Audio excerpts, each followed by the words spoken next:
Hey there, welcome to Jeremy Davis Books. Today I'm doing my thoughts on A Tale for the Time Being by Ruth Ozeki in under 5 minutes.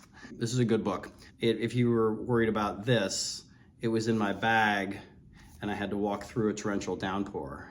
I spent about 2 hours with a hairdryer trying to dry it out, but it's gonna be pretty rough. But I think I salvaged it. So anyway, it is about, what's it about? So a Hello Kitty lunchbox washes up on this remote island in British Columbia, and it's found by a writer named Ruth. And inside it are several things. One is a watch, another is a composition book, looks like it's some sort of a diary written in French, and then there are a bunch of letters written in Japanese, and then there is a diary written in English, which is written by a young girl named Nao Yasutani, who's Japanese, but she lived, you come to find out she lived the early parts of her life in California and then moved back to Japan. Ruth thinks that the lunchbox is debris from a tsunami that happened in Japan a couple of years prior, and then it's finally made its way over. But as she starts to read the diary, she starts to sort of get caught up in Nao's story. And Nao is saying that she wants to tell the story of her grandmother, who's a Zen Buddhist nun. But what she ends up telling is her own story.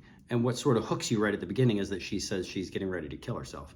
So it feels very, I'm saying that and it starts to make it sound very heavy, and it is, but it's also very humorous. There's a lot of comedy in this, and there's a lot of soulfulness. The pace and the tone of the book feels very calm and meditative, which makes sense because of the Buddhist aspect of it. That's a big part of the narrative.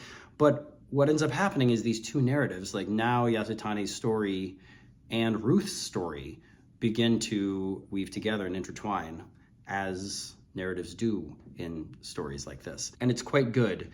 It's actually sort of a page turner. Stuff happens, and it happens fairly quickly.